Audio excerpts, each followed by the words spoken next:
Happy Tuesday! My name is Alan. And my name's Nick. And welcome into the dungeon.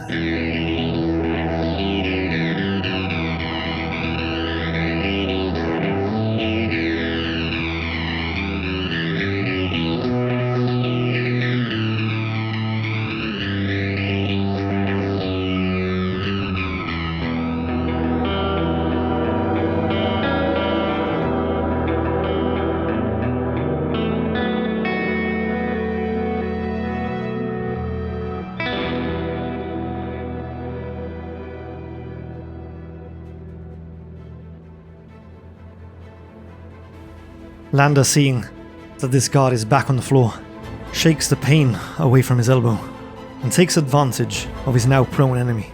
He wraps both his arms around his neck, holding him in a chokehold as he squeezes again, and just before he's about to twist, he feels the sharp pain of the god's sword nicking his shoulder, which is enough to spur him on to finish the deed. As he snaps his neck, the god collapses completely lifelessly as the sword falls from his limp hand. Landar! We did it! We're free! We're free from this wretched prison! Oh, not quite yet. We've got to find a way out, Torin. I've got no idea where we are. Fortunately, we have won the fight in less than 4 rounds, so we're turning to section 165. As Torin and Landar look at each other, having seen off that guard, they quickly realize that the first guard is recovering from Torin's blow and is crawling at the cell door to try to pull himself to his feet. We've got 2 options here. We either attack the guard, or we try to overpower him and capture him alive. He's unarmed. He's unarmed, because I have his sword. Would you have picked up the sword of the other guard? Why not? Yeah, if it's there. I mean, we've done that with other weapons in the adventure. You wouldn't just leave it there, would you? Not really, no. So yeah, I'm going to say I pick it up. Why would we capture him alive, though? What would be the point of that? Maybe to find out where our equipment is? True that. I think we should perhaps overpower him, get him to speak, and then perhaps we get an option to silence him afterwards. A bit hesitant, because you know how these things work. We give them a chance to escape, and they might just do so. Yeah, but he's clawing at the cell door. So I mean, if we overpower him, surely we can just shove him into the cell, take his keys, and lock him up. Okay, let's do that. We're turning to section 199, but not before we each get a point of endurance back. Yeah, we desperately need our equipment back, our shield. The Summersford, our armors. Landar grasps at the frightened guard in a secure headlock and threatens to break his neck like he did to his friend lying lifeless on the floor if he does not answer the brothers' questions. The guard immediately promises to tell them anything he knows. He says that the new second Theas, the LoneWolves, are really assassins sent by his enemies in the west. He claims to hate the new second himself. He is only a simple Gowler, he says, and knows nothing more. We've got 2 options here, but really we only have 1. Because it says that if we have the Kai discipline of 6th sense, we turn to section 39. Torin is now up to full health, and Landar is at 29 out of a max 31, given that we no longer have our armor. So we turn to section 39. Landar! He's lying! I'll snap his neck. Tell the truth. He knows the other gods are sure to turn up any moment now. If we loosen our grip here, he will attempt to overpower us and raise the alarm. We have 2 options here, but Landar's already snapped his neck. No chance. So the 2 options were, if we wish to continue questioning him, we turn to 9. If we decide to kill him, we turn to 78. So yeah, he's neckless, so 78. Landar's attack is swift and deadly. Before the guard can scream for help, he has silenced him for good. We've got 2 options here. If we wish to leave the bodies and escape along the corridor, we turn to 150. If we wish to search them, 102. I think we should search them. If they have the keys to our stashes, we need those keys. 100%. So yeah, even though we risk being found, we need to search these bodies. I couldn't agree more. Turn to section 102. A thorough search of the bodies uncovers the following items: 1 sword, 1 dagger, 1 warhammer, 6 gold crowns, and Gowler's keys, which is a special item. We may take any of the above items, and we must remember to mark them on the action chart. Well, we've got a sword each. I'm not going to bother with a dagger or warhammer. I think we should take the crowns, obviously, just in case we need to bribe somebody. So let's say 3 each. And obviously we're taking the keys, which is a special item. Yeah, that's exactly what we were searching for, so... Yeah, I imagine that maybe this would lead or open the door to our goodies. 150 it is. We must wear the keys attached to our belt, it says here, and Landar locks the cell door before we hurry off along the corridor. Landar's now up to full health as well. And we turn to section 150. The corridor heads north, but soon ends at a junction where another passage runs across from east to west. Cautiously, Landar peers around the corner, but there are no signs of any guards. At the end of the east passage, the brothers can see a flight of steps descending out of view. To the west, they see a closed door. Ooh, closed door. Closed door. I don't know. I'm thinking closed door to see if they have our goods. I would imagine. I mean, there's 2 possibilities here for a cell. We're either in the basement, so going further down wouldn't make much sense, or we are actually locked up in a tower, in which case going down would make sense. Yeah, but we've seen a door. I mean, the guards in the last episode were talking between themselves and they were mentioning the items they took from us. Did they mention where they were? Do you remember? Did you make a note of that? I sure did. That bigger goon came from the armory. Perhaps that door leads to the armory. Yeah, that's not enough information though. I mean, the other guard was quite quick to come back from going to get the thumbscrews. I would imagine those torture devices are in the armory as well. Perhaps. So yeah, maybe this armory is close by. Yeah, we should go towards the door, I think. We turn to section 122. The heavy wooden door is reinforced with bands of black iron, held in place by huge bronze studs. Landar turns the handles, only to find the door is locked. Fortunately for the brothers, though, they possess the Gowler's keys. So we're turning to section 136. Let's go. Let's see if we find the jackpot. Whoa. Once Landar has unlocked the door, he twists the handle and it opens a few inches. He can see a stair descending to a small chamber where a black-robed soldier is guarding a pair of iron gates.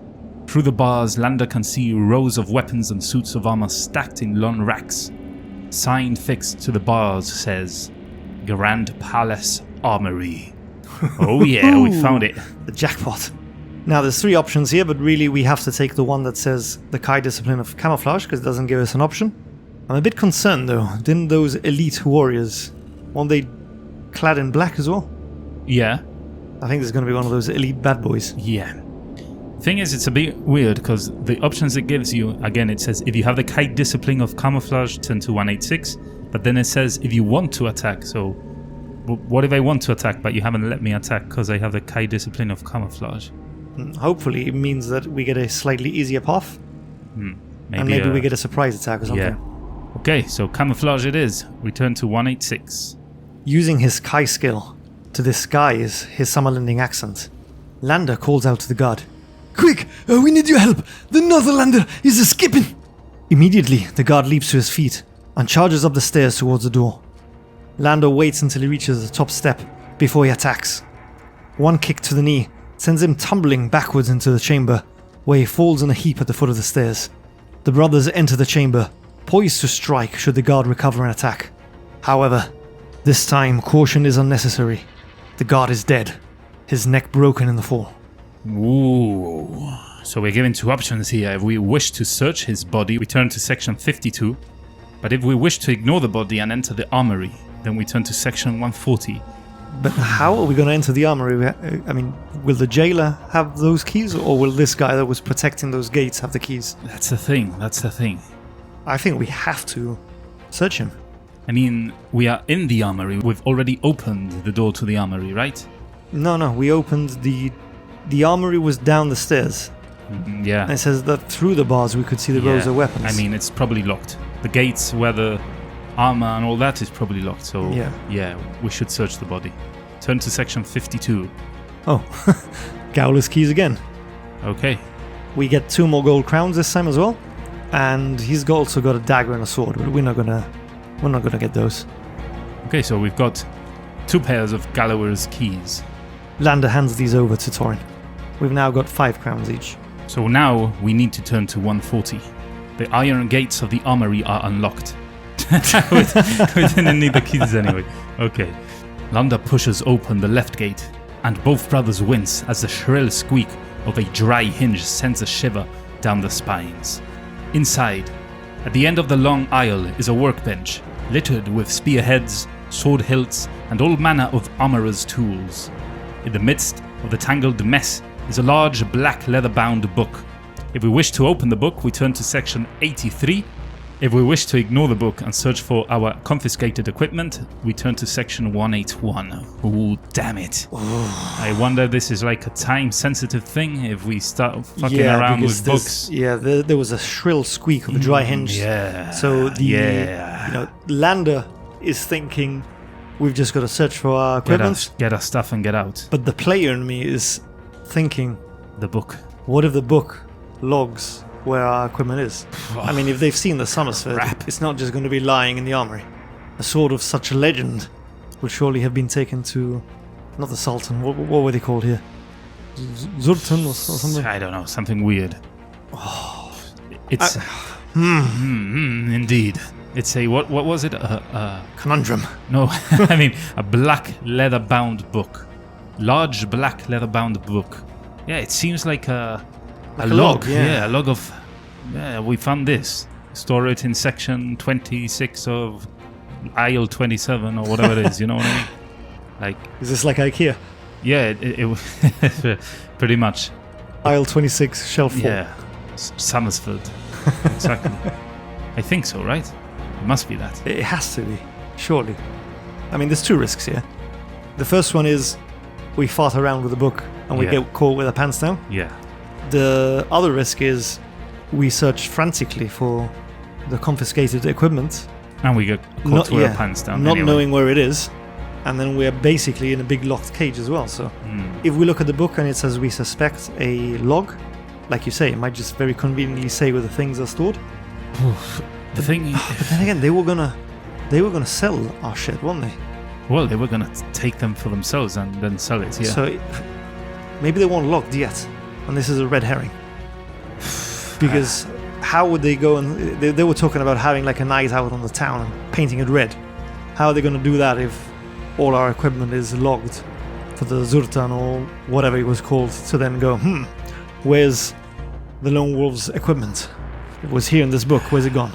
I mean, opening the book shouldn't take that long either. It's a quick glance. Okay, it's a logbook. Maybe it's useful. Take it with you and we'll use it. Or, no, it's a guard's personal diary. We don't give a shit. Like, just carry on. Don't. It should take a quick glance, a second. It shouldn't be something that's gonna really affect us time-wise, you know? And make the other guards, having heard the squeak of the hinge, come and check it out. But then again, if it's squeaky, it's been squeaky for a while. It's not just going to suddenly become squeaky, so it shouldn't be an alarming sound. Maybe the guard that's guarding has decided to open the gate for some reason. So it shouldn't be something the guards... And it wasn't even locked. Yeah, exactly. So... Shall we look at the book? Damn. Yeah, let's look at the book. We turn into section 83. Oh, yes, indeed. Let's see if it's good, but it is an armory log. Yeah, we were right on the money. The pages contain handwritten lists of all the work carried out here. Spears and swords made for the garrison of Karakala, ore shipments from the Vakar Mountains, weapons due for repair, and all manner of daily routines, which are carefully recorded. The brothers are about to discard the log, when they notice a folded piece of parchment tucked into the spine. It is a list of dates and numbers, with the heading bold print, The Bronze Door. Landar quickly scans the page and locates today's date. The number listed to it is 67. The book here says to make a note of this number in the margin of our action chart, as it could be of use at a later stage of the adventure. Landar then throws the book onto the cluttered bench, and the brothers begin to search for their missing equipment. Okay, so we were right there. The Bronze Door, section 67. Let's make a note of that. Perhaps that's where our equipment is. It would make sense, and then conveniently in a paper, so those thieving guards would be able to quickly cross-reference it without it being in an official log. Yeah, it's not logged in yet. Sneaky bastards. So section 181 it is. The brothers root through all the drawers and cupboards of the workbench, smashing locks when they refuse to open, only to be disappointed.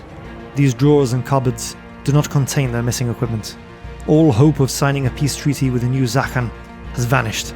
The Kai Lord's only concern now is to find their equipment, escape the Grand Palace, and somehow return home to Summerland as quickly as possible. Torin pulls aside a lattice partition and enters a small antechamber. Narrow stone steps lead up to an open door on the north wall, beside which stands a wooden chest.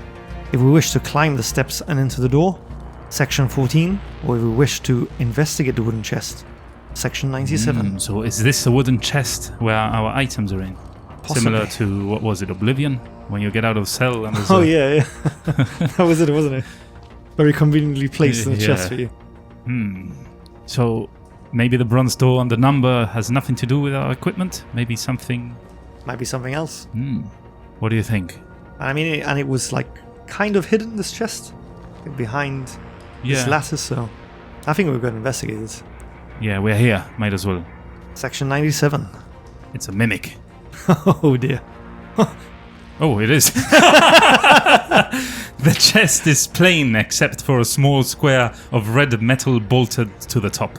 There is no lock, but instinctively, Torin avoids opening the lid with his hands in case it is booby-trapped.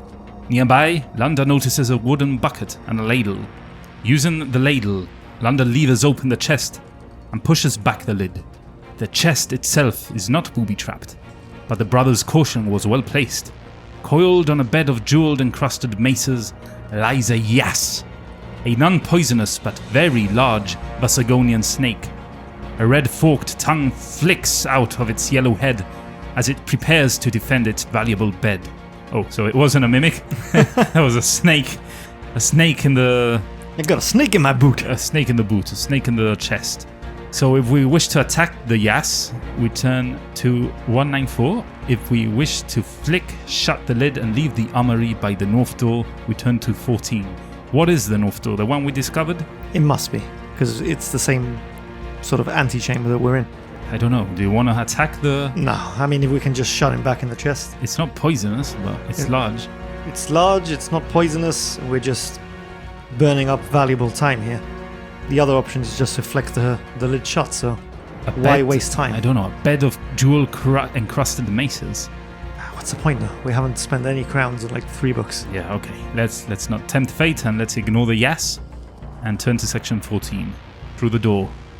The brothers step into a perfect hemisphere. The walls of the chamber curve smoothly into the ceiling, where a small window casts a splash of light across the floor. There is a large circular dais in the center of the room, laden with incense burners, decanters, quilts, scrolls, cloaks, urns, and all kinds of fruit and sweetmeats. A drawer catches Landar's eye, protruding from beneath the lip of the dais. Instantly, he recognizes the contents. The brothers have found their confiscated equipment. Oh yeah!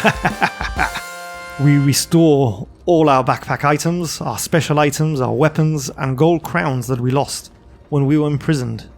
We did it, Torin. Oh, the Summersford. It feels so good to be in my hands again. Ah, my bone scimitar, Landar. It's not quite the Summersford, but I missed it. Don't forget to get that dagger as well. Yes, all our items, Landar. Are you retrieving the sword you found in the mines, or are you keeping your new one? I don't know. I think the new one has given us good luck.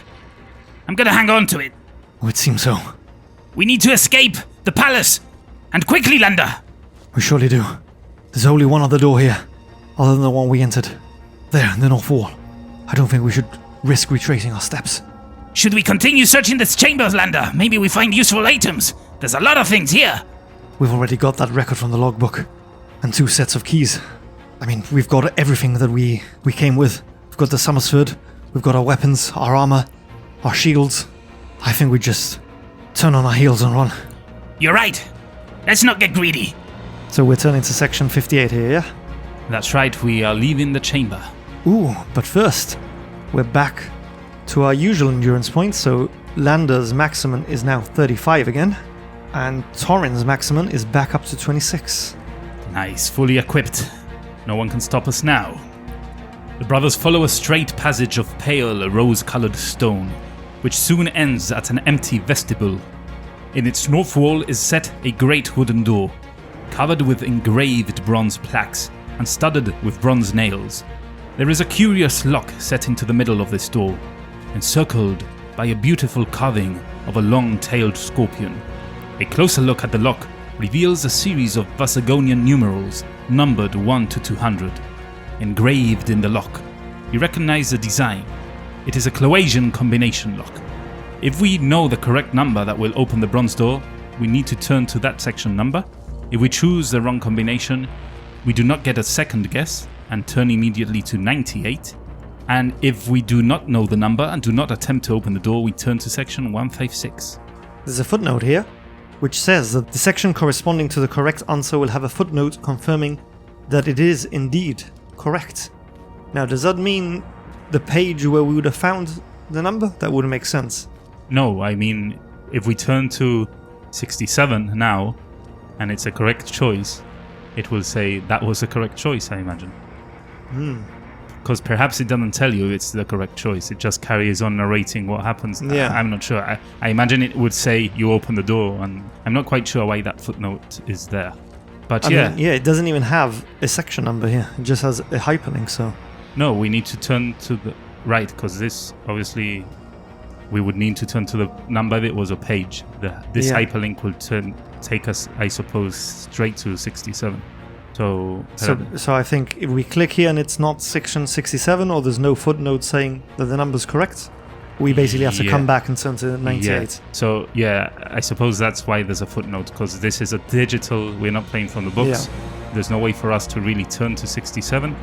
We click the hyperlink, and it will probably say, I don't know. It was 67, right? We jotted it down. Let's double check just in case.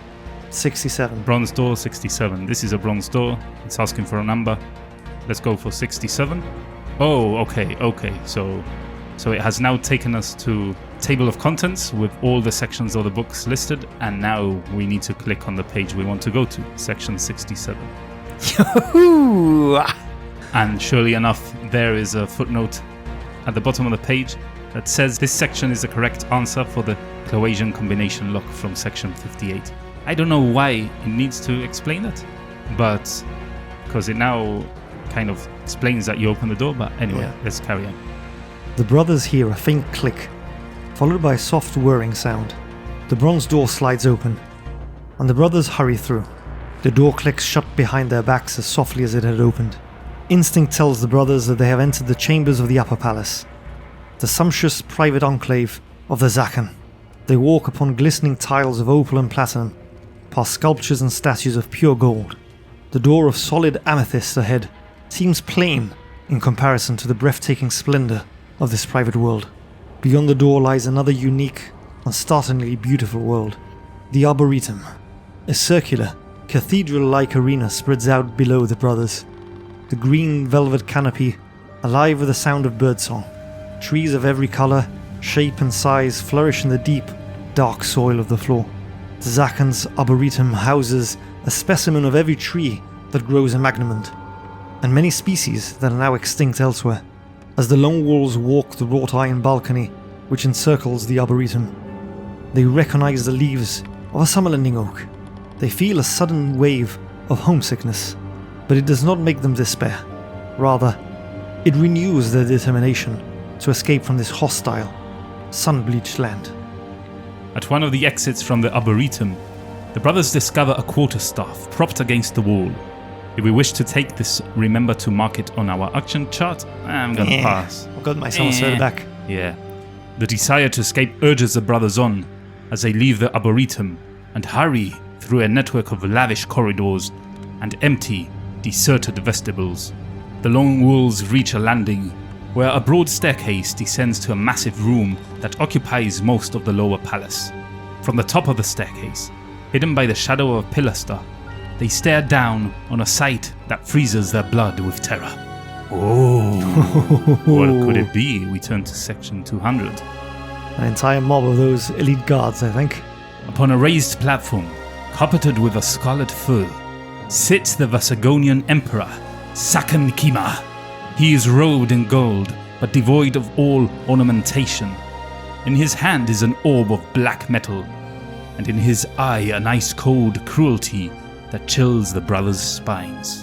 The Sakan is a man of awesome countenance, but he pales in the shadow of his companion. For him stands the cause of the brothers' terror.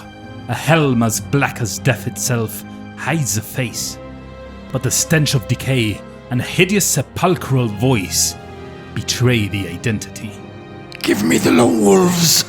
It is the fell voice of a mortal enemy, a Dark Lord of Helgadad. Oh, I'm not fearing him. Why are we cowering in fear? We've got the Summersword. Yeah. As the Sakan raises to his feet, the brothers notice a flicker of doubt, or perhaps of fear, dim his cruel gaze, but he is quick to mask it. He will be brought to you at sunset in exchange for the Orb of Death. It is agreed. You have the orb. Give me the LoneWolves. Echoes the chilling voice as the Sakan hides his fear well, but time is not on his side. The game of bluff he is playing is deadly. However, the fact that he has not yet been discovered is evidence of his powerful will, for the brothers sense the Dark Lord is persistently clawing and probing at his mind.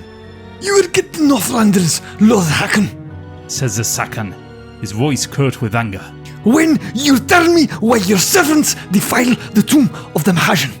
You claim to have no need for gold and jewels. Why didn't you plunder the graves of our ancestors? A deathly quiet fills the hall. Only the unnatural hiss of the Dark Lord's breath disturbs the silence. This land, this insignificant speck of sand, harbors two small thorns that prick our skin. We need to remove them both forever. The fledgling Kai, the LoneWolves, are the thorns that deny us the Summerland. The tomb of the Mahajan hides the other thorn that threatens us, the accursed book of the Magna Kai. The brothers' hearts pound as the words echoes in their heads. The book of the Magna Kai. Suddenly, the reason why they have been enticed into a deadly trap becomes clear, and the sinister truth is revealed. The book of the Magna Kai is one of the oldest legends of Summerland. With the wisdom of the Magna Kai, Sun Eagle, the first Kai Grand Master, instilled the disciplines into the warriors of the House of Ulnar, the bloodline of the Brothers King, that were to save the land from devastation at the hands of the Dark Lords. The book of the Magna Kai was lost hundreds of years ago, but its wisdom was kept alive, handed down through generations of Summerlanding warriors so that they could share the strength to resist the eternal enemies, the Dark Lords of Helgadad. If the Dark Lords discover and destroy the book of the Magna Kai, the secrets will be lost forever, and when the brothers die, the Kai will become extinct. However, if the LoneWolves discover the book of the Magna Kai first and deny the Dark Lords their prize, all the wisdom of the Magna Kai will be revealed to them. Through its wisdom, they will become strong enough to reach the ultimate achievement for a Summerlanding warrior, to become a Kai Grandmaster. However, the peril and the glory of the quest that lies ahead are distracting the brothers from more immediate danger. To discover this danger and to begin the quest for the book of the Magna Kai, turn to part 2 of Shadow on the Sand. Woohoo, what will happen? We need to turn to section 201 to begin our adventure. But don't be so hasty. Ooh. I still think he's rather tasty. A Aladdin throwback there. But yeah, don't be so hasty, because that's what we're going to call the session. I think it's a clean cut, a good place to end it. Yeah, why Indeed. start another part? We've been dropped with this mega cliffhanger. The Book of the Magna Kai. So make sure to tune in next week if you want to start listening to the second part of this book. Shadow on the Sand. As usual, if you cannot wait till next week, make sure to visit our website www.i2td.com and follow the links there to our social media feeds and of course our Discord server. Want to come and join our community there? Make sure you also click on that little coffee cup as well, which will take you to our Buy Me a Coffee page. There you can purchase us a potion, which in this game we're using as rerolls, and which are an opportunity for you to become a part of the stories we tell and shape the adventures we play. But if you cannot donate, or wish not to, worry not, you can still help us out tremendously by subscribing to our YouTube channel, for example. Also, maybe go to your podcast player of choice and leave a review there, and leave a good review, I'd say, and maybe some stars, maybe 5 if it's the maximum. If 10 is the maximum, leave 10, just give us full ratings. Also, join us on our social media and follow us everywhere, like our posts, just interact with us and spread the word. Tell your friends, tell your family, tell anyone you know about Into the Dungeon and the adventures that we play. So thank you very much if you do any of that. We are really, really grateful for it. And this brings us on now to the end of the episode club. The last one standing. You know what to do here. We're going to give you a password, and you're going to use it to compete for the esteemed title of El Guio Mas Fradar. You've got to use your password on the dedicated channel on Discord, the last one standing. We'll read them all, and then we'll make a decision as to who becomes the Guio Mas Fradar for this week. So Al, it's over to you this week. Have you got a password for us to test the combat ratio of our contestants? Yes, I do. Yes, I do. This week's password is out of the frying pan and into the fire. Ooh, a long one. Long one. Use it as you will, but use it entirely. Out of the frying pan and into the fire. You've got to add the and there as well, or you're disqualified. We're looking at you, Valerie. Oh, poor Valerie. She's going to feel we're picking on her. Yeah. Anyway. We look forward to reading all of those and to seeing which one of you has the highest endurance points and has made it all the way through to the true end of the episode. Thank you again for tuning in. We hope you've enjoyed this as much as we have. And we hope to see you next week as we delve into the dungeon.